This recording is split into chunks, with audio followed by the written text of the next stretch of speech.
The bells of St. Mary's rang loud and cruel that morning, their echoes chasing Clara Hayes down the cobblestone street like a guilty conscience. The sound should have been joyful. It was, after all, her wedding day. But as she clutched her skirts and ran through the mist, her heart thudded not with excitement, but with terror. She didn't remember deciding to run. One moment, she had been standing before the mirror in her father's townhouse, the heavy silk gown clinging to her like a shroud. The next, her hands were trembling, her chest was tight, and her reflection, pale, hollow-eyed, whispered a truth she could no longer ignore. "You'll die if you stay." Her father's voice still echoed in her head, stern and unyielding. "You'll marry Mr. Harlan. The family's reputation depends on it. Mr. Harlan, wealthy, powerful, respected, but behind closed doors, his smile had been cold, his grip bruising. In 3 short months of courtship, he'd made her feel smaller than dust. He'd spoken of obedience, of silence, of what a wife owed her husband. The night before the wedding, when he cornered her in the parlor and whispered what he expected of her on their wedding night, something inside her cracked wide open. She had no plan, only instinct. She tore off her veil, threw her slippers aside, and fled. The city blurred past, carriages, gas lamps, startled pedestrians, but she didn't stop until she reached the train depot, breathless and desperate. The ticket clerk eyed her curiously, his gaze lingering on the fine lace at her sleeves. "Where to, miss?" Clara didn't know. Anywhere but here. Her eyes darted to the timetable. "A train west, leaving within the hour." "Texas," she blurted. "As far as it'll take me." She emptied her reticule, a few coins, enough for a one-way fare and a scrap of bread. She didn't care what came next. The train lurched to life, and as it pulled away from St. Louis, Clara pressed her forehead to the cool window pane, watching her old life disappear behind clouds of steam. The weight of her escape began to sink in. She had no family now. Her father would disown her for the scandal. No husband, no name, no home.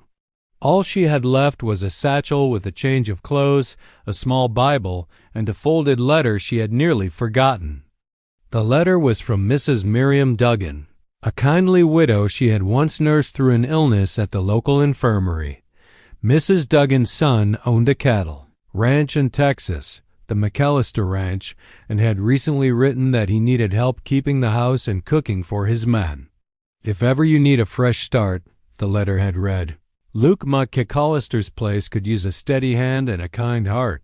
Clara clutched the paper as if it were a lifeline. Maybe this was Providence. Maybe she was meant to go there. The train rocked gently as miles of open land rolled by. For the first time in years, there were no walls closing in, no voices telling her who to be. Only wind and sky and freedom stretching wide and endless. But freedom, she realized, was cold comfort when you had nothing and no one. Still, she made herself a silent promise as the sun set over the plains. She would never again let a man own her voice or her body. By the time the train reached Texas, her dress was wrinkled, her shoes dusty, and her once golden curls tangled by wind. But when she stepped down onto the platform, she lifted her chin high. She was no longer the girl who ran, she was the woman who survived. She didn't yet know that the man waiting down the road, the war-scarred cowboy who had long forgotten how to love, would be the one to help her learn how to live again. The McAllister Ranch stretched across the Texas plains like a piece of untamed heaven or hell, depending on the season. In summer, the heat could blister a man's soul. In winter, the winds cut like knives. But Luke McAllister endured it all. The land had become both his punishment and his salvation. Most folks in the nearest town, Dry Creek, called him the Iron Cowboy. He'd earned the name honestly. The man worked harder than any of his ranch hands, spoke less than any preacher, and smiled about as often as rain fell in August. But there had been a time, years ago, when Luke had laughed freely, when his voice had been warm, his eyes alive. That was before the war, before the smoke and cannon fire, before the bullet that left a scar across his shoulder and the nightmares that refused to fade. He had come home to find his parents gone, his fiancée married to another, and the ranch falling apart. So he rebuilt everything the only way he knew how, with grit and silence. Luke lived by simple rules. Rise before dawn, ride the fence line, feed the cattle, keep to himself. The ranch hands respected him, feared him a little, and never asked questions about his past. He didn't offer much in return. That morning, as he stood on the porch with his coffee mug and watched the horizon bleed pink and gold, his foreman, Buck, approached. "There's a letter come from town," Buck said, holding it out. From Mrs. Duggan. Luke took it without much thought. The widow had been a friend of his late mother, always writing to check if he was still alive out here. He broke the seal with a calloused thumb and skimmed the words.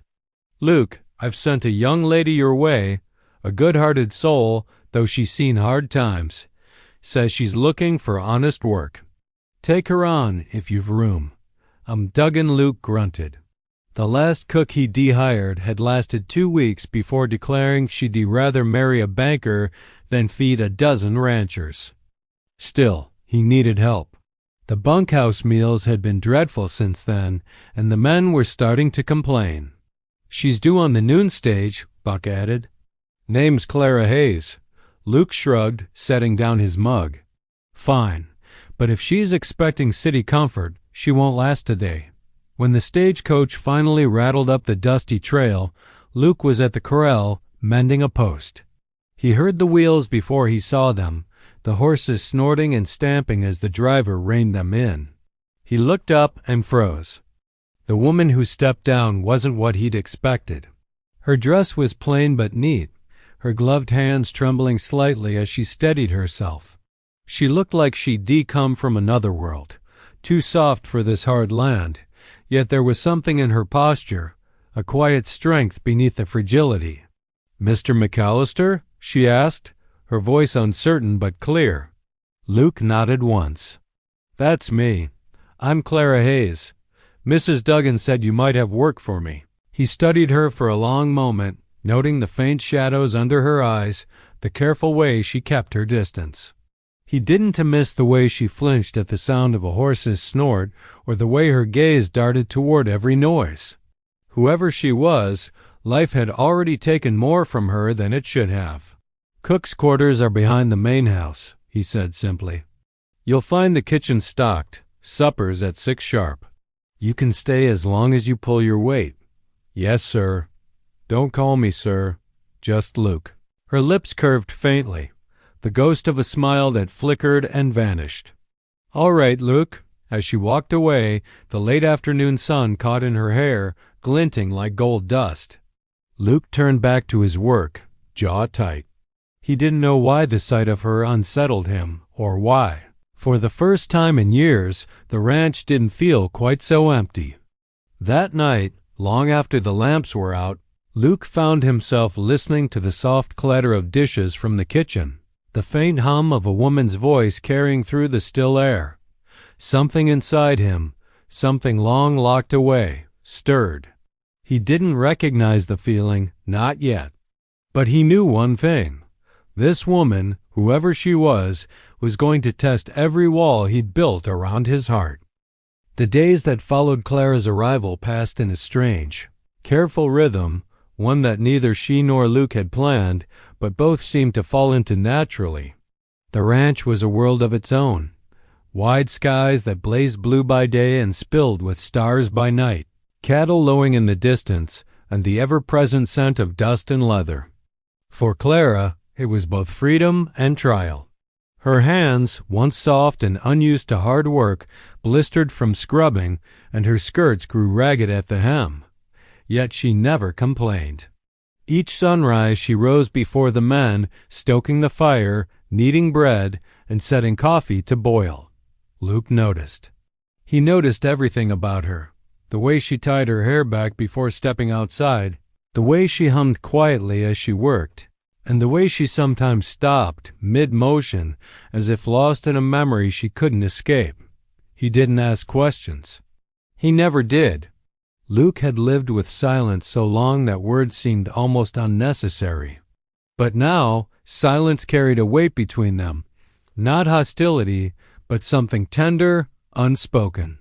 It was an agreement neither voiced. She would not pry into his past, and he would not ask about hers. It was a silent arrangement. Each evening, the ranch hands gathered for supper. The men, rough but kind-hearted, had grown to respect the new cook. Clara's biscuits were golden and her stew rich. Even Buck, who complained about everything, said she cooked like an angel.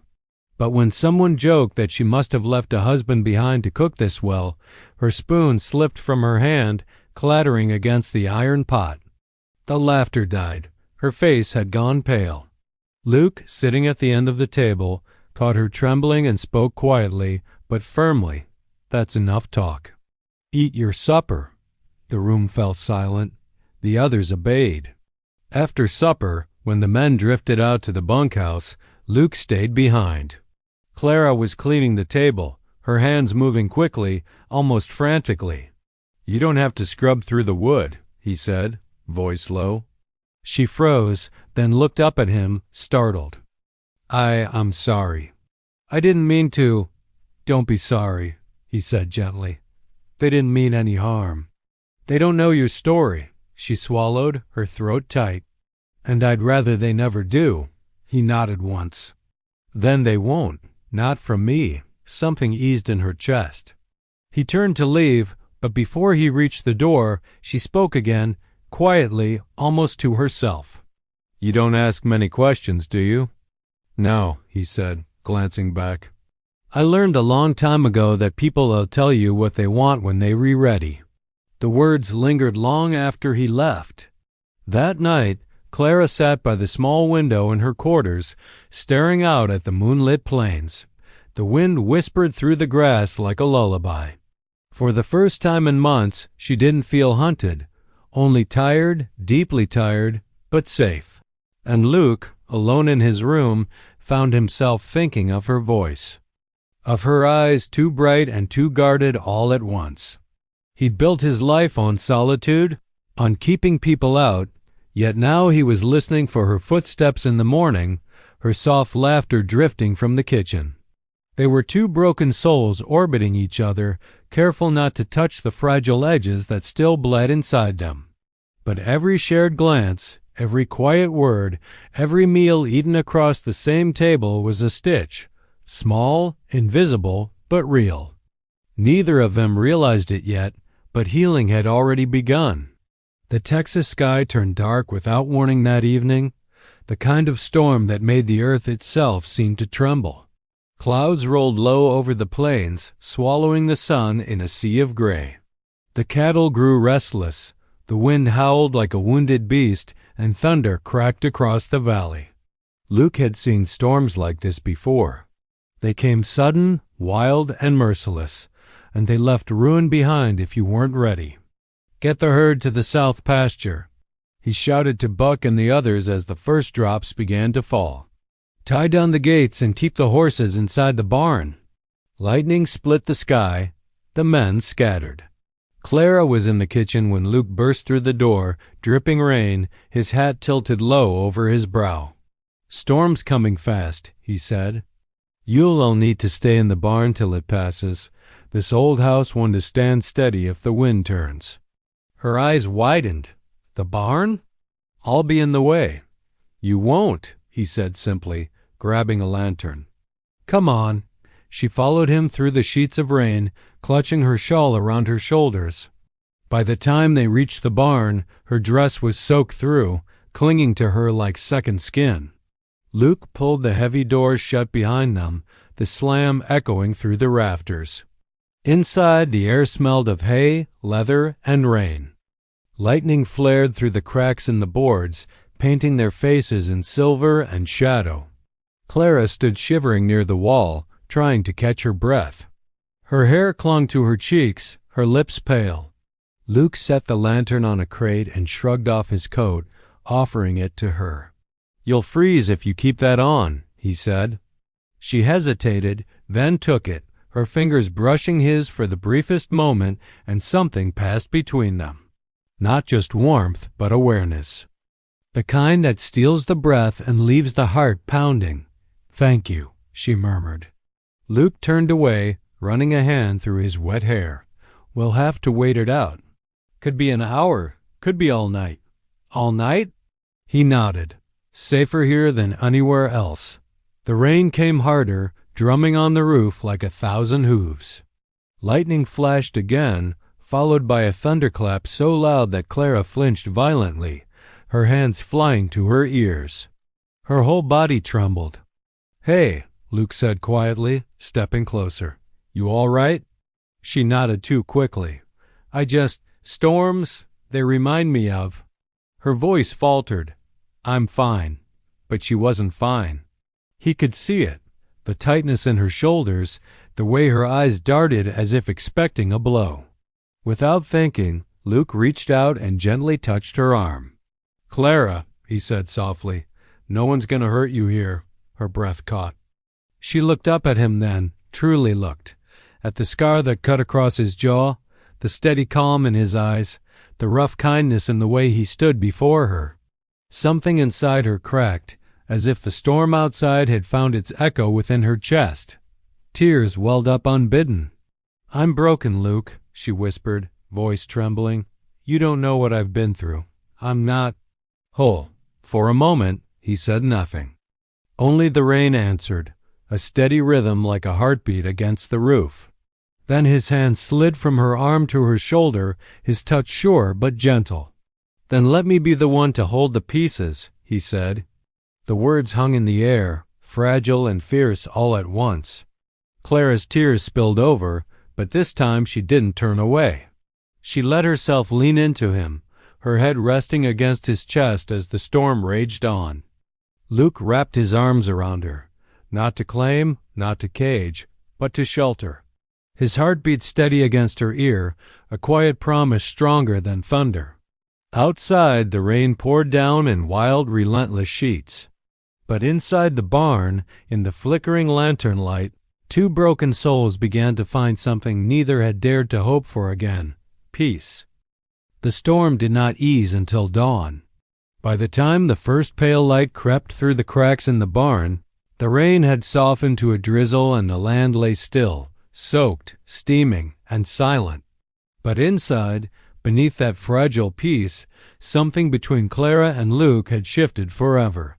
Clara woke first, curled beneath Luke's coat where she had fallen asleep against his shoulder.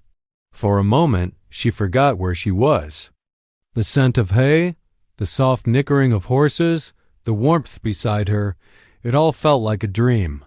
Then memory returned in a rush. The storm, her tears, his words. Then let me be the one to hold the pieces.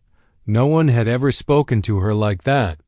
Not with pity, not with power, but with quiet, steady strength. She turned her head slightly. Luke sat a few feet away, half dozing, his hat tipped low over his brow. His arm rested on his knee, his other hand loosely holding the lantern that had long gone out. He looked peaceful, almost boyish, despite the scars life had carved into him. Clara's chest tightened. Gratitude, fear, longing. She couldn't tell which feeling cut deeper. She wasn't used to anyone's kindness lasting past morning. When Luke stirred, she straightened quickly, clutching his coat. I'm sorry, she said, her voice small. I shouldn't have last night. I didn't mean to burden you. He glanced at her, eyes steady and unreadable. You didn't, but I cried like a fool. She bit her lip. You must think I'm weak. Luke set the lantern down and rose to his feet, stretching his shoulders. I think you've been strong for a long time, he said quietly. Sometimes strength don't look like fighting. Sometimes it looks like surviving. Her breath hitched. He took a step closer, his boots crunching against the straw. You got ghosts, Clara. I can see it in your eyes. But you're here now. You're working, living, trying.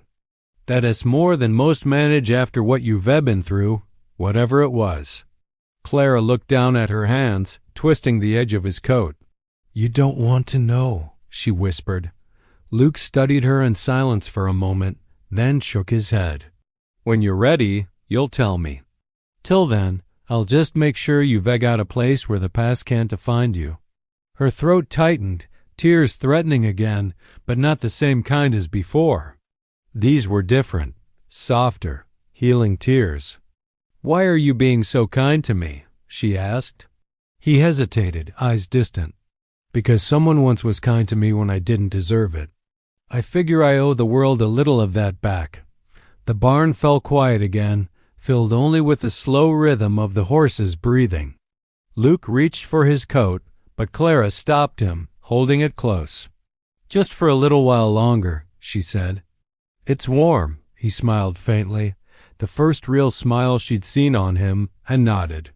"All right, Miss Hayes, just a little while." That morning, they walked back to the house side by side. The world smelled of wet earth and new beginnings. When they reached the porch, Clara paused, looking out over the valley where mist curled low across the fields. "I used to think I'd never feel safe again," she said softly. Luke's hand brushed hers, not by accident this time. "Then I'll make sure you always do," he replied. Something deep within her shifted, like a door opening she hadn't realized was locked.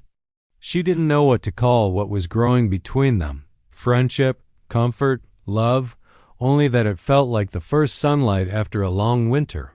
Inside, the fire was waiting, and so was a new day.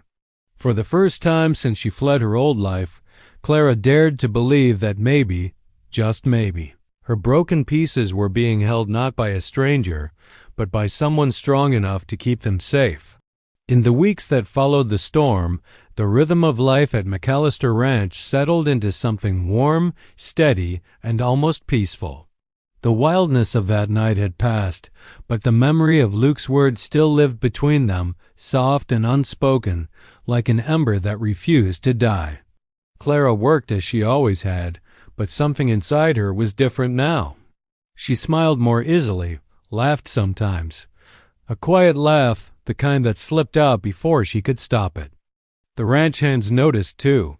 "The boss don't scowl so much these days," Buck teased one morning, earning a rare smirk from Luke. The truth was, Luke didn't quite understand what was happening to him. For years he'd lived behind walls of his own making, walls built from pain, guilt, and the heavy silence of a man who'd lost too much. But Clara's presence had started to wear those walls thin. It began in small moments. One afternoon, he found her struggling to lift a heavy feed sack near the stables. Without a word, he stepped behind her, his hands covering hers as he helped her hoist it up. She startled at his touch, freezing for a heartbeat, then relaxed, trusting him. "Thank you," she murmured, cheeks flushed. Luke nodded, stepping back quickly, unsure of what to say. He wasn't used to gentleness, not giving it, not receiving it. But something about helping her felt right, as natural as breathing. Another day, he caught her watching the horizon as the sun bled gold over the plains. Her expression was wistful, almost sad. "You miss the city?" he asked quietly. She shook her head. "No, I just never thought peace would look like this." He followed her gaze. The land stretched endlessly, open, wild, and honest. "Takes time to get used to it," he said. "Out here, there's no hiding. The land don't lie."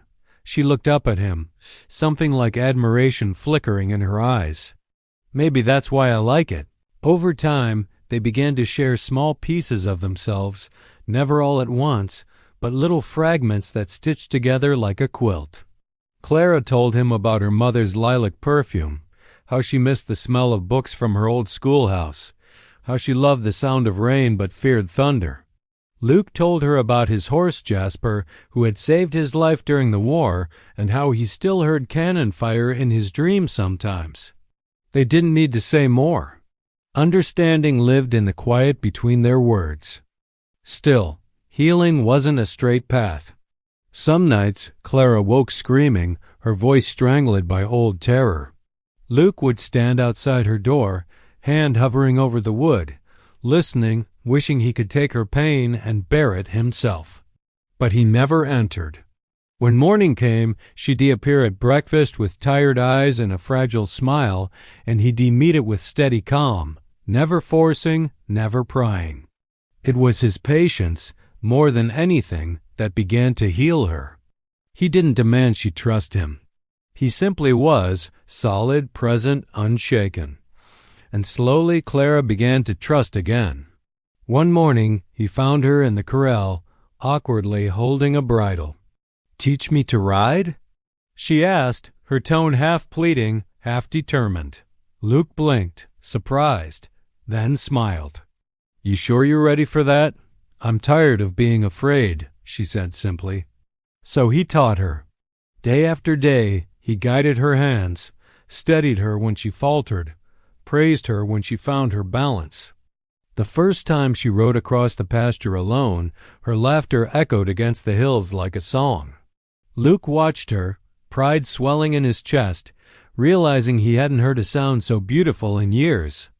Later that evening, as they walked the horses back, she said softly, "You've given me back pieces of myself I thought I'd lost." Luke looked at her, his voice rough. "No, Clara. You just needed someone to remind you they were still yours."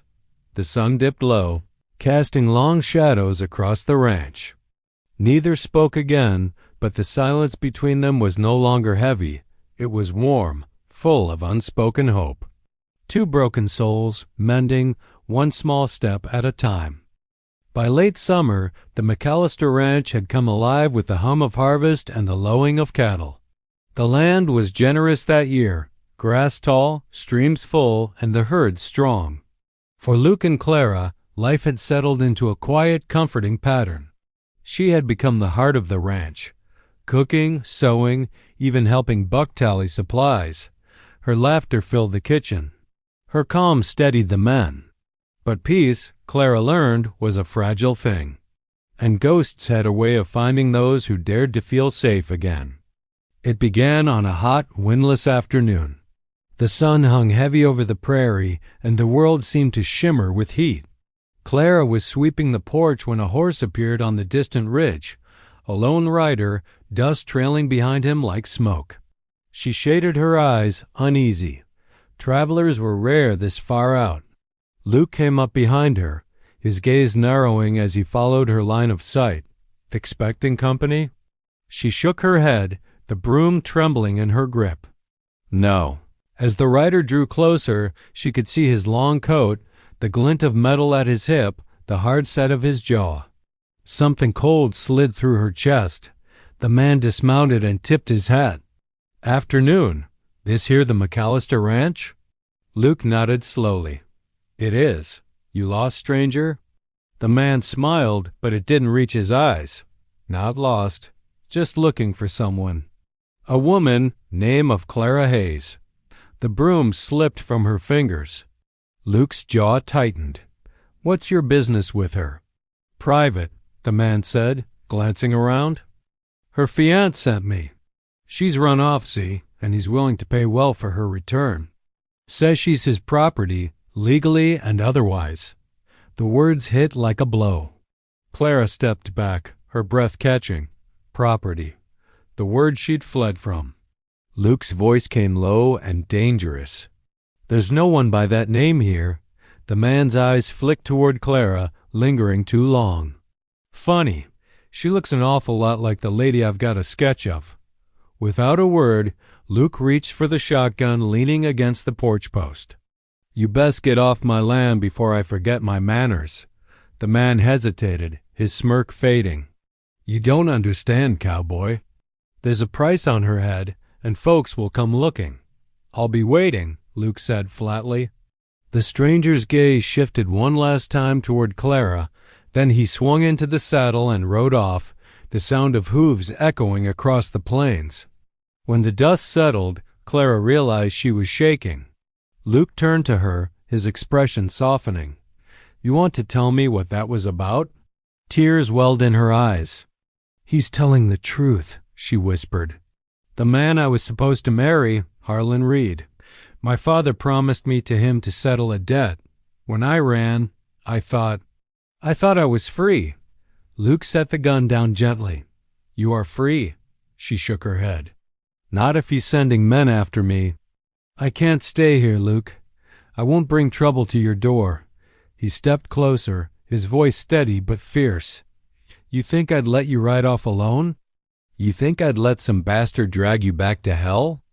Clara met his eyes, dark, stormy, unyielding, and something in her broke. "Why?" she asked. "Why would you risk everything for me?" "Because you're mine to protect," he said, his tone rough with emotion. "And I don't mean that like he does. You're not property. You're a person, the bravest one I've ever known." She covered her face with trembling hands. "He won't stop, Luke. Men like him never do." Luke's jaw hardened. "Then he'll all learn what happens when you chase a woman who's found her strength and a man who'll stand beside her." For the first time since fleeing St. Louis, Clara believed it might be true. Still, as night fell and the cicadas began to sing, fear crept into her bones again. Because she knew the ghost from St. Louis wasn't gone. He was only regrouping. And the peace they'd built on the Texas plains was about to be tested in fire. The days after the stranger's visit passed like the hush before a storm. Too quiet, too still. Even the wind seemed to hold its breath. Luke doubled the night patrols, had the ranch hands keep rifles close, and fixed every latch and shutter around the house. But he said little, and what words he did offer came clipped and low. Clara felt the tension in him, saw it in the way he scanned the horizon, in how he barely slept. Every creak of the floorboards made her heart jolt. Each night she lay awake, listening to the faint hoot of an owl and wondering if the man from St. Louis had already returned with more company. By the fourth night, Luke knew it wasn't a question of if they'd come, but when. The answer came just before dawn. He was out checking the stables when a single gunshot split the silence. It echoed across the valley, followed by the faint glint of torches moving down the ridge. "They're here," Luke muttered. He ran to the porch where Clara stood in her nightdress, pale and trembling. "Inside," he ordered. "Lock the door and stay low." "No, Luke." "Clara," he said sharply, gripping her shoulders, his eyes fierce. "Do what I say." She nodded, tears springing to her eyes as he turned and strode into the yard, shotgun in hand. Buck and two ranch hands were already running toward the barn, loading rifles, shouting directions. The men on horseback, 5 of them, were fanning out in the half-light, their leader holding a folded paper in one hand. "McAllister," he bellowed. "We're not here to hurt you." "Just want the lady you're hiding." Luke cocked his gun. "Then you best turn around because she ain't here." A dry laugh answered him. "You're a fool if you think you can stand against Harlan Reed. He's got men in every county from here to Missouri. She's his runaway bride, and he means to have her back dead or alive." Luke's jaw tightened. "Then tell him the next man he sends will ride home in a box." The air went still, then exploded. Gunfire cracked through the dawn. Horses screamed. Splinters flew as bullets tore into the barn walls. Luke ducked behind a wagon, returning fire with cold precision. 2 of Reed's men went down before they even cleared the fence line. Inside the house, Clara clutched the rifle Luke had left her. The noise was deafening. Her hands shook, but she remembered his words. Sometimes strength don't look like fighting. Sometimes it looks like surviving. But surviving wasn't enough anymore. Not when he was out there, risking everything for her. When she saw one of the bounty hunters creeping toward the porch, she didn't hesitate. She stepped out, raised the rifle, and fired. The recoil sent her stumbling, but the man fell.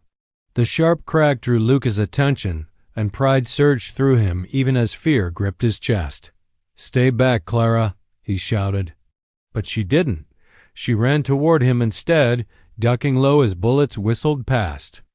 She reached his side just as one of the riders swung around, firing blindly. Luke turned. Too late. The bullet struck his shoulder, spinning him backward. "Luke!" Clara screamed, dropping beside him. Blood soaked his sleeve, warm and dark. He grit his teeth, forcing himself upright. "I'm fine," he lied. "Keep your head down." Together they fought, two against many, bound by something far stronger than fear. By the time the sun crested the hills, the surviving men had fled, leaving behind smoke, silence, and the smell of gunpowder. Clara knelt beside Luke where he leaned against the fence post, his breath shallow. "You're hurt," she whispered, pressing her hands over the wound. He gave her a crooked smile. "Takes more than a bullet to stop me." Her tears fell freely. "You could have died." His gaze softened. "Worth it. For me?" she asked, voice trembling. "For us," he corrected. "Because I ain't letting the past steal what we found here." As the light rose over the wounded land, Clara held him close, her hands slick with his blood. Around them, the air still smelled of smoke and rain. But for the first time, she didn't feel afraid. Because love, she realized, wasn't soft or easy. It was fire and gunpowder, fierce enough to burn away the darkness. The morning after the attack dawned gray and quiet. Smoke still curled from the blackened edges of the barn, and the acrid scent of gunpowder clung to the wind. The men worked in grim silence, burying the dead and tending to the wounded. Luke sat on the porch, his arm bound in a blood-stained sling. His face was pale beneath the stubble, but his eyes burned steady and clear. Clara hovered close, refusing to leave his side. "You should be resting," she whispered. He gave her a faint, crooked grin. "You keep saying that. But I'd rather sit where I can see you." She tried to smile, but her heart was heavy. Every time she closed her eyes, she saw the flash of gunfire, the way he'd staggered when the bullet hit him. He'd nearly died for her. When Buck brought water from the well, Luke waved him off and turned to her. "Clara, we need to talk." Her stomach tightened. "About what?" "About the truth," he said quietly. "About what comes next." She sank down beside him, the old wood creaking beneath their weight. "You mean the men who'll come again?" He shook his head. "No, I mean you and me." She went still. For a long moment, neither spoke. The wind stirred the dry grass, whispering around them. Finally, he broke the silence. "When I found you on that trail, I didn't know who you were or what you'd run from. Didn't care, really. But these months.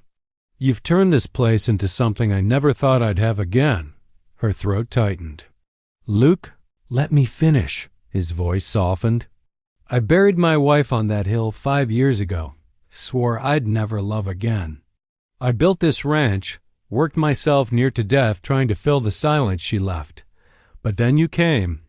He looked down, jaw clenched. "And damn it, Clara, I started to feel alive again. Started to want things I told myself I didn't deserve." Tears welled in her eyes. "You did nothing wrong by loving again." He met her gaze, raw and unguarded. "And you? Do you feel the same? Or am I just the man who happened to give you shelter?" She stared at him, her heart pounding. "You saved me, Luke, but more than that, you saw me. When everyone else saw a burden, you saw a person worth fighting for. You don't know what that means." He reached out, fingers brushing hers. "Then tell me." She took a shaky breath. "The man I was promised to Harlan Reed, he wasn't just cruel. He was dangerous. He broke things. People. My father owed him money from a failed shipment, and I was the payment. I thought if I obeyed, maybe he'd spare my family. But when he put his hands on me, when he called me his property, I knew I'd rather die than live that way." Luke's hand tightened around hers, trembling with anger. "You did right to run. I ran, but I left everything behind: my name, my home, my sense of who I was. And then you found me. I thought I was too broken to be loved again. But you," her voice broke, "you made me believe I wasn't just a scar of what he'd done." Tears filled Luke's eyes, the first she'd ever seen from him. "Clara, you were never broken. You were just waiting for someone to hold the pieces long enough for you to put them back together. She pressed a hand to his chest, feeling the steady beat beneath. Then hold them, Luke. Hold them and don't let go. He drew her close, his forehead resting against hers. I won't. Not for all the gold in Texas, not for any man's threats. The moment stretched, soft and infinite. The world beyond the porch, the smoldering barn, the wrecked fences, the ghosts of yesterday, all fell away. There was only the warmth of his breath against her skin, the slow rhythm of two hearts learning to beat together again. And in that fragile dawn, amid ashes and loss, love finally spoke its truth, quiet, steady, and unbreakable. The sun rose over the plains like a promise, painting the world in gold and rose. After the night of blood and fire, the land had fallen quiet again, not the heavy silence of fear, but the kind that comes when something painful has finally ended. Clara stood on the porch, watching the first light spill over the horizon. The breeze carried the scent of wildflowers and rain. It smelled like hope. Inside, Luke stirred in his chair, the bandage on his shoulder clean and fresh. The doctor from town had come the day before and left shaking his head. Stubborn as a bull, he'd muttered, but he'll live. Clara smiled faintly at the memory. She turned when she heard Luke's voice, rough, warm, still laced with pain but full of quiet strength. You're up early. I couldn't sleep, she said softly. The dawn feels different today. He rose slowly, wincing as he moved, and stepped beside her. Together they looked out at the land, scarred yet alive. The barn still bore bullet holes, but it stood. The fences could be mended. The cattle were safe. Life somehow had endured. Luke reached for her hand. You thinking about leaving? She glanced at him, startled. Why would you say that? 'Cause I know what it's like to lose your peace and think maybe you'll never find it again. You might feel like you're bringing danger wherever you go. Clara's eyes filled with emotion. I did think that. But then I realized something. Running only kept me afraid. Here, with you, I've learned that peace doesn't mean the world stops hurting. It just means I'm not facing it alone anymore. Luke looked at her for a long moment, his thumb tracing gentle circles over her knuckles. You sure about that? Life out here ain't easy, she smiled. Neither am I. A laugh escaped him, low and full of warmth. You got that right.